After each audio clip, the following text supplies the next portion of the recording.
Oh, right. Welcome back to Marketing Tip Tea Time. I'm your host, Aaron, and today we have a special guest who is sitting right next to me, so we're not going to cut away to him later. He is in studio because he's from Greeley, and he's in Greeley. Well, maybe he's not from Greeley. I'm actually from Greeley. He's actually from Greeley. Okay, so he's here in the studio because he works just down the street, not too far. A few blocks away, and we're really excited to have him on Season 5. This is Kevin McFarling. Yeah. I believe I'm pronouncing that correctly. That's correct, yeah. That is correct. It's a pretty straightforward name. Yeah, McFarling, yeah, perfect. Do you ever get anybody who says McFarland? Oh yeah, all the time. I mean, because there's a lot of very common ways to spell my last name, and that's one of the most common is McFarland. Okay, and that's just like a variation It's just a variation of the same name. Wow. Yeah. You learn something new every day on Marketing Tip Tea Time. Well, let me tell you, we are so excited for Season 5. We have a lot of great guests, and we are growing our viewership every day. So thank you to everyone who watches the show, and thank you especially also to everyone who goes to the tea companies that we feature their tea and then buys it. But guess what? Today you actually can't buy this tea. It's going to be really special. Before we get into the tea, I'm going to introduce him with his bio. He's a native of Greeley, Colorado. He is a native. Kevin spent a lot of time at the Greeley Stampede growing up. He now gets to work as the marketing manager for the event that created so many of his fond childhood memories. His joy in life is spending time with his family and tending to his garden. Everyone, McFarland should clap. Hey, thank you. Woo, he's right here. By the way, Kevin is the marketing manager of the Greeley Stampede, which is one of the world's largest stampedes, actually. It's a pretty large event. I mean, for a long time, we were the world's largest 4th of July rodeo. Unfortunately, we don't have a rodeo on 4th of July anymore, so we don't hold that title, but we are still one of the biggest events in the country for Independence Day. Yeah, one of the largest parades for Independence Day, for sure. Wow. Yeah, it's huge. It's huge. Yeah. If you were in Colorado, 9 News used to pick up the parade and... Yeah, they live stream the parade for us, and we work with a lot of local businesses to make. I mean, we got about 40,000 people that attend the parade, plus who knows how many more people that watch it through the live 40,000. Approximately 40,000. We haven't gone through and counted every single person on the street, but using some calculations, estimate about 40,000 people. Wow, that is a huge event. We're going to dive into the tea first, though, before we talk about the marketing. And I don't know what this tea is. It's a surprise because Kevin brought it in a mason jar. Yeah. So tell us about the tea. Yeah, so this tea actually comes from my garden. So I can't really tell you exactly a name for this tea. I'm going to call it just Kevin's Garden Tea. Inside of here we have chamomile. There's some yarrow. There's echinacea. Ooh. There's lemon balm. So there's a lot of different things that just come straight from the garden. So and you grew all of this. I grew all of this. Yeah. So we operate organic, grass-fed, an organic farm at our house. Grass-fed tea too. Yes, grass-fed tea. And actually, when I could get into that, I do feed it grass. I mean, because we compost a lot, so everything that we do is full cycle. So nothing at the house really is wasted. So that's amazing. So using this tea, and even last night I made some tea. Let's just eyeball this. Okay, perfect. Utilizing, I don't want to get on your laptop. That's all right. Orange peels. So we made Wow. We cut oranges up and had them for dinner, and so we took those orange peels and we made tea out of them directly after dinner. That's amazing. So we try to go full circle. Now for the most, the best part. This is me pouring the tea over my iPad, which is always. Oh, you're supposed to serve the guest first, sure. Always. So. Is that how it works? Yeah. Well. I think so. I mean, that's a polite way of doing it, I guess. Wow. So we'll see how this... I bet it's going to taste amazing. You're going to have a little bit of floaties. It's Kevin's Blend. Yep. Kevin's Garden Blend. Kevin's Garden Blend. Not available on Amazon yet. Yeah, we're working on it. Not really. All right, and we'll let this kind of steep for just a second. Yeah. I'm really excited about this. We do one of the companies that we get a lot of tea from. Thank you to Rishi Tea, who helps us with international shipping a lot. So when we have a guest that's in Germany or the UK or Spain, they're the ones who figure out how to get the tea across customs, and they're one of the only companies who's willing to do that for us. Pretty specialized market. So they actually have a garden direct, which is the same thing where they go to organic local farmers in the regions where the tea is usually grown, and they have like a limited supply of them. So we do have a a guest coming up. He's from Germany. And we did a garden direct. They talked me into it. A beautiful tea that there were only 250 packages made of that tea. So thank you, Rishi, for being the next level, and thank you for bringing this. This looks absolutely amazing. I hope you like it. The smell this is like a bedtime tea almost. Yeah, I mean, I would definitely use this. I mean, it's herbal, so obviously you don't have any caffeine inside of it, but I mean, if you want to get into the herbal side of it with the chamomile and the lemon balm, those are both very calming teas. And the echinacea is good this time of year for helping to fight off any kind of... It smells so good. Good, yeah. It smells amazing. That's one of the best teas I've ever smelled. You can't smell it, obviously, through the screen. Smell-o-vision, yeah. And yes, and for those of you who are listening on the podcast, you also can't see it, but it's a beautiful tea, and it smells amazing. I'm going to dive into the questions while this is steeping and while the water's cooling off, because it was boiling. It's hot. Yeah, it's very hot. All right, so we have a rapid fire where I just ask a few questions, and you say yes or no, or this or that, very quickly. Okay. Canva or Adobe? Adobe. Easy. Now, okay, here's a follow-up question. Did you go to DU? Is that correct? I did go to DU, okay, yeah. Perfect. So I have a degree in public policy and social services from DU. Nice. Was school worth it? I just had to. So, I mean, yes, school was worth it. Okay. It didn't really advance my career that I have currently, but you learn a lot about yourself and what you're capable of by going to school. I mean, when I did it, I had a 1-year-old, and I was just making up night classes and stuff like that, so it was a lot of work, but wow, definitely worth it. Okay, perfect. And then what is one book that every marketer should read? I ask this to almost every guest because that's a hard question, because I read a lot, and so I really enjoy reading. And honestly, one thing that I recommend to people, and this isn't a rapid fire answer, but read something that you're passionate about. So as a creative person, I need to regenerate my juices in my brain, right? So I gotta get that creativity flowing. And so reading something that gets my mind off of the day, and even work that isn't necessarily related to anything that I'm trying to accomplish professionally is beneficial. So I recommend comic books, gardening books. So really anything that just helps clear your mind. Anything Batman would be great. That's awesome. And so, this is gonna be kind of cool. Just to let you know, on Saturday we're filming Tom Rash, who is a Marvel graphic artist. Yeah, that's dope. So he'll be doing that. And you're into Comic-Cons and comic books and cool. Yes, very much a nerd. So I mean, I not only a garden nerd, but I read a lot of comic books. Yeah.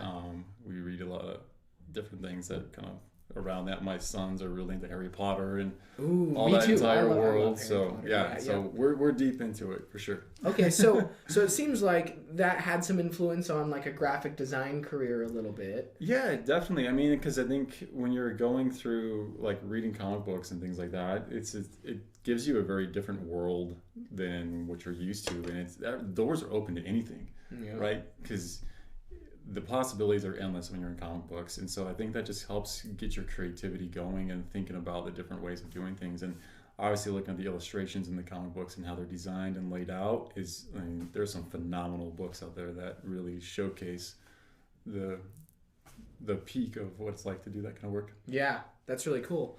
And so one of your first gigs was actually as a graphic designer at Partners Mentoring Youth.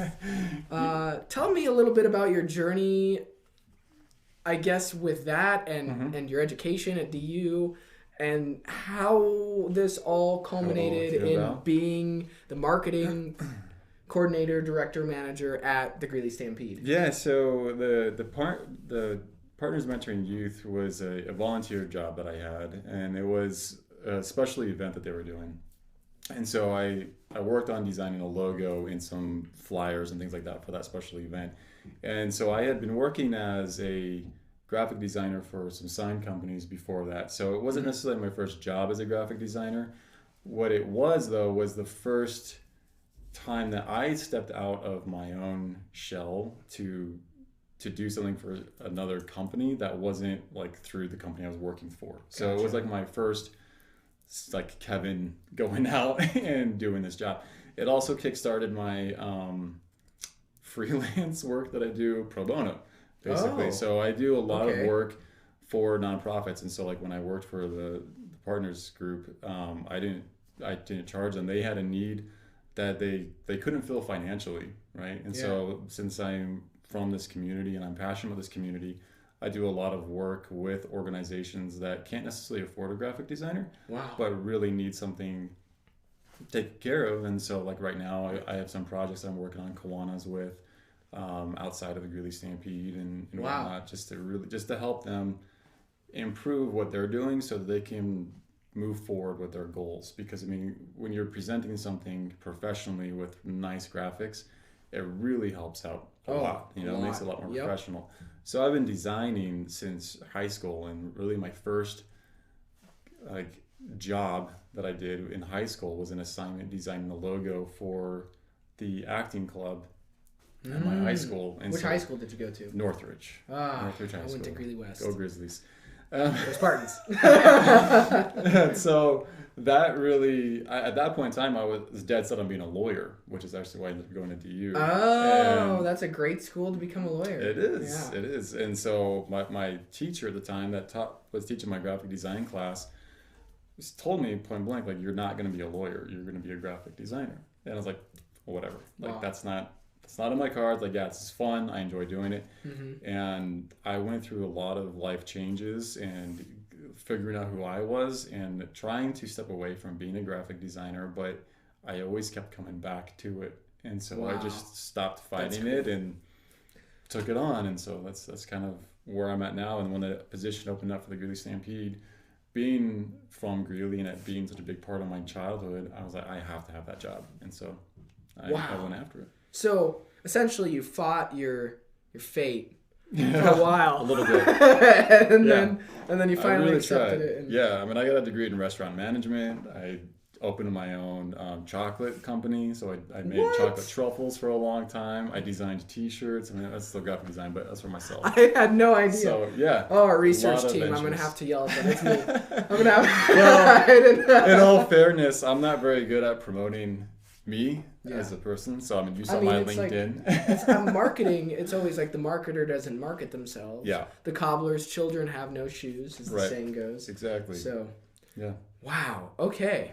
Chocolatier, gardener, restaurant manager, graphic designer. Yeah. Nerd. That's awesome. Oh my gosh. So, okay. So you do a lot. And they're all connected through creativity, it seems. Can you tell me what it's like an average day, to sit or to stand in your shoes at the Greeley Stampede? What are your responsibilities? Sure. What do you do? Yeah, so it's a lot. I mean, because the Greeley Stampede is a nonprofit organization. Yeah, a 501c4. 501c4, correct. Yep. And so the work that I do, I mean, we have a huge marketing team. While you're talking. Do it. We have a huge marketing team of me, myself, and I. That's a big one. That's all of it, yeah. And so when you break down the event and everything that we have, I'm marketing rodeos, concerts, carnivals, experiences, tickets, just general admission, and then our foundation side, our art show. So we have all of these elements that go inside of the whole event, but they also sort of operate as their own entities underneath that main umbrella. And so I have, I'd say, 16 bosses that are needing things designed. Wow. And so I take their input of what they're needing and process it through whatever our design style is for the year, because we come up with an annual brand every year. Okay. And then crank that out, but then I'm also doing all of the video production for all of our ads that we do, the sound design for the videos, videography, and going out because we don't have a crew to do the videos. So I mean, it's so you're the content creator, the strategist, the designer, the editor, the splicer, the budgeter. Wow, the accountant, the financial guy. Yep. The analyst. The analyst, making all the contracts and setting it in place. So it's a lot. Not gonna lie. There's a lot of pieces that go into it, and it's very rewarding work to do, which is kind of what it's great when you get to see all the parts that go into the final product instead of being siloed behind a desk somewhere, and you're the one who does the element that gets pushed somewhere. And sometimes marketers never even see what that becomes. They don't understand the bigger picture. Exactly. Yeah. And so I am in control of the picture basically, and which makes the days different because one day I am doing video editing, the next day I'm doing just graphic design and making posters or banners or so what do you use for video editing as a side note? What's your... I do Premiere and After Effects for video editing. So depending on what the project is, we will use Premiere Pro, and we do a lot of time in Premiere Pro because it's more basic than what we would do with After Effects. I'm sorry, this tea is amazing. How'd it come out? It's so good. Yeah, Didn't want to get it on your table there. Well, I mean, it's a fancy table. I built this table. I built the table. It took me a long time, and a lamp that Kevin's tall enough to cover. Sorry. The lamp and your shrimp inside of it. Yep. So, long story short, you never have a boring day. It's correct. It's jam-packed. It's packed, yeah. And it is interesting, working with all these different elements, going from working with, superstars, basically, like all of our artists that come to the event to do concerts and whatnot, then to working with... And do you work directly with them? Or Sometimes, it just depends on the artist. Yeah. We have a management team that we go through that is our connection to the artists, but we will work with them directly. But then we also work with the rodeo clowns. That's awesome. That's cool. It's a lot of diversity that encompasses the event for sure. Wow. Okay, so not a boring day. It's always jam packed. Got a staff of 3, and all 3 are you. With the Stampede being a 501c4, which is a nonprofit, how does the marketing for a nonprofit organization, which you've alluded to a little bit, differ from a for-profit organization? What's that difference like? I think one of the biggest differences is our goals that we have. Mike, when we're sitting down and we're working on the strategy for marketing and what the event is going to be like and whatnot, very rarely does profits or revenue come up in conversation. And so that's not necessarily our main goal, is to increase profits. Our main goal is to increase our guest experience. I mean, because especially being in an event, not only a nonprofit, but being in an event, if I can market all day long and bring in 200,000 people to the event, but if their experience sucks, to be blunt, they're not coming back, and they're going to tell all their friends that this was not worth it. And so our main goal is to make the event as special as they can, and that's reflected through our marketing. I mean, so we're showcasing what it's like to come to the event and the joy that brings coming there, and because it's all about memories and tradition and things like that. And so that's really our goal, is to promote those. Do I have to sell enough tickets to cover our costs? Obviously, yes, we have to do that. Like we're not naive to the fact that we have to sell tickets, but we're not out there to get as much out of our guests as we possibly can. So I mean, I think that's kind of not that there's anything bad with trying to make profits. I'm not saying that, but that's not necessarily our goal for the event. Wow. How many organizations are involved with putting on the Greeley Stampede? Oh man, a lot. So the Stampede we have a volunteer base of about 300 people that we call the Wranglers. Yeah. But then outside of that, we also rely on a lot of volunteer organizations to help us out. And so there's well over 60 plus organizations on any given year that help us out through parking to ticket taking. Yeah, and then when we donate back to them for volunteering their time at the organization so that they have some kind of financial gain from it to help whatever their goals are as an organization. And so we give back over $100,000 to those organizations for helping us out. That is really cool. Yeah, that's a small part. I mean, all around, we give back about $200,000 to other nonprofits within the community. That's awesome. Yeah. So you're all you're like super community focused, totally. Very community focused. What would you say to Jim who just moved from one of the coasts, and he ended up in Greeley. We're not sure why, but he's in Greeley now. Okay. Because of the T's. And then, yeah, exactly. And now he's hearing about the Greeley Stampede. What is the message? What is the pitch? What is the hey, come check us out, be part of the community? What would somebody not knowing what it is need to know? They would need to know that the event is very different. I mean, it is a community event, and so it's not a big touristy type of an attraction. We get people coming from all over the world, but the biggest thing that we hear is it doesn't feel like a tourist trap. Right? It's very much community oriented. So that's going to be the biggest thing. But we have a lot of elements built into the event that is something for everyone. You know, like I was talking about, when I'm marketing, I have to reach out to all of these different target audiences because we do have so many different elements to draw families in. People like Jim that just came from the coast and love rock and roll music. Yeah. Man, I got to get to Jim. Didn't you have, who do you think was the biggest within the past, I don't know, since you've been there? Who's the biggest artist you had come through? So Brad Paisley, which we had last year, was probably the biggest, but part of that was because we did build that new stage at the arena. So they have a beautiful new stage. Yeah, it's amazing. And that increased our capacity for the arena, and so that allowed us to sell more tickets to that, but it's because we had more room for it. And so that, from my time at the Stampede, has been the biggest selling concert. Who's been your favorite? You're like, I can't answer that. No, I'm just kidding. That's hard. Because like Truth Time, I'm not a country music fan. So okay, so I mean that I don't listen to a ton of country music, and so that's been part of it. But we've had a lot of great concerts that come through, like Bare Naked Ladies when they came to the Greeley Stampede.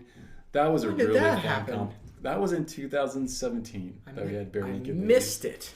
I love Bare Naked Ladies. They put on an amazing show. I mean, because they're just a lot of fun, and those are the concerts that I really enjoy. But I mean, we have a lot of talent that comes through, and I always like the guys that aren't at the top of their game, but they're like they're really close. They're really close because they are so passionate and about getting their music out and wanting to work with you, and they're the best people to have coming to your event. Right. Like last year we had Jordan Davis, who has an amazing beard for one, but he's also just a super nice guy and just extremely humble, and those are the people that you want to work with to promote their concerts. I know that a few years there were like the Beach Boys were there one year when I was little. Oh, yeah. I think didn't the Scorpions come through one time? We've had a lot. I mean, we have 100 years of concerts. I mean, we have had Def Leppard come. We have had one of the guys from Motley Crue that came through. Oh, no way. Night Ranger. So if you're around the Greeley area, you've got to come to the Greeley Stampede. You've got to come to the Greeley Stampede, especially if you're a music person. I mean, one of our biggest things that we do is our Superstars package. Right. And so you can come see all 6 of our concerts for one low price, which is $130. $130. $130, all 6 concerts. Wow. You can't find that deal anywhere. No. Anywhere. That's crazy. How did you come up with that price? Take me behind that. Yeah, so the Superstars package was, kind of like what I was talking about, where we're trying to make the event something for everyone by packaging it all together underneath one bulk price, and we were able to bring the tickets down in cost. And so it just made a lot more sense for us to put that package together, because then since it is community, we're getting people that come out multiple times to the concerts or just to the event, and so we just wanted to give them the best deal that we could possibly create. And so that's where the package came from. And then, like, if you buy the package, you may not want to go to all 6 concerts, but if you want to go to 3 of the concerts or 4 of the concerts, you've already saved money from buying the tickets individually. And then you've got tickets that you would want to give to your friends or whatnot that might be interested in going to the rock concert. Or we have a faith concert that we do. And so it's just trying to make the event as affordable to our community as we possibly could. So that's a great cause. That's fantastic. And okay. it's come out great. I mean, it's worked. Yeah. So then what is the best marketing tactic that you've seen work to get the word out, to get people to come to the shows, to fill the stadium? I mean, the Superstars package was probably one of the biggest things that we've done in recent history of changing that. But I mean, I think one of the biggest things that we do is by creating an amazing event that people want to come back to. And because, like I said, we're an annual event, and when people have an amazing experience at something, they not only come back, but they bring everyone else with them. Right, the word of following mouth, year. sort of, yeah. Yeah, and so I think that's our biggest strength, is by providing an event that people want to come back to year after year. So it's really about that guest experience. It all comes down to that at the end. Mm-hmm. You've got to have a good thing to keep people coming back. You have to have a good thing. I mean, it's just like tea. I mean, why would you keep drinking the same tea if it's not tasty? Right. You know? Yeah. And so it's the same with any kind of marketing, or even just experience walking into a store. You know, like when you walk into any kind of retail store, you immediately know if you're going to want to buy something or not. You know, you walk in the door and you get those feelings of like, oh, I love this place. They're connecting with me.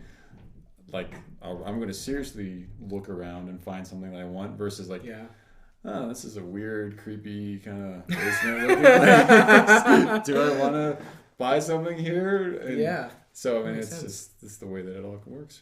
Wow. So, all right. You've been on this amazing journey, it sounds like, from doing so many things, having this amazing tea, which, by the way, this is so good. Like this is such a great tea. Hope it'll help keep you calm and healthy for the rest of the day. I know. I'm just, I just feel very relaxed. We can meditate afterwards. We're gonna, let's do it. I like meditating. Yeah. We're gonna switch gears to like more students now, because students make up a huge portion of our viewership. Okay. Just honestly, they want to know what the hell they're supposed to do after they get out of school, or what they're supposed to be doing now while they're in school, to like actually be able to prepare for a marketing job or for a graphic design job. What sort of advice would you give to a student? Let's say they're a senior in high school, or maybe they're even sophomore, junior in college. Yeah. And getting a job is coming down the line. What should they be doing now? What should they be preparing for? Yeah, I mean, from my experience, as more of the graphic designer side of things, you really have to build up that portfolio and show that you have some skills in doing things, and experiment with different programs, because there's a lot out there, and you just have to learn how to use them, and that's going to be key. But find some opportunities that you can enhance those skills. Like when I'm volunteering for a nonprofit organization, it's not only just to help them out, but it also helps me out. Like when I took that first job at the youth group, that was big for me, because it's like, I can do this. I can go out, and there's people that actually want the things that I'm designing. So it kind of gives you confidence too. Yeah, confidence is key. So find those projects that you're comfortable with and you feel like you can do, and go out there and just do it. I'm a big believer in coming over your fears and not letting them control you, and self-doubt is a huge part of that. And you aren't going to overcome your self-doubt and without going out there and doing something. So you may not get a job, you may fail, but at least you tried. Yeah. And that's key. Keep trying. That's fantastic. Just go for it. We actually have a lot of people on the show say you just have to do it. Mm-hmm. Quit thinking about it. Like, think about it for a while, obviously. Right. But then have a plan. Yeah, exactly. There's a lot of steps inside of there, and like even for me, like I'm 100% self-taught in all of the programs that I use. Wow. And what are name the best programs just for our Illustrator, Photoshop, Premiere, After Effects. Those are like my key programs that I use. And so all of those programs I'm self-taught. And so you have to continue that education aspect of it. Like you can't just be like, oh, I know Illustrator, I'm good. Because I guarantee there's going to be a time where you're going to need Photoshop, or you might want to expand and learn some of these other things. You know, like Right.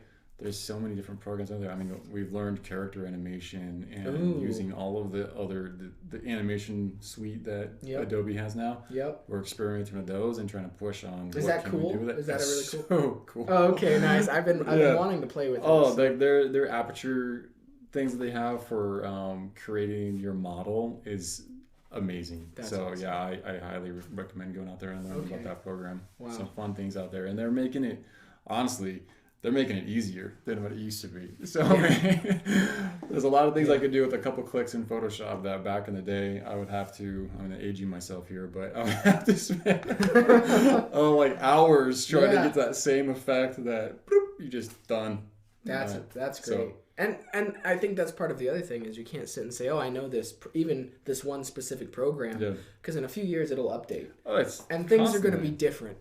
Things are going to be different, yes. I mean, it seems like every month there's new things out there. Social media changes every day, sometimes by the minute. Oh, don't even get me started on Facebook. What they do. Yeah, we don't know what they're doing. Yeah, exactly. Well, we won't go down that rabbit hole, but you just have to keep going after it and like finding new ways to get over those boundaries. Yeah. And like, I want to do video, then go out and do video. You know, like, don't wait for somebody else to come along. Figure it out yourself and strive for it.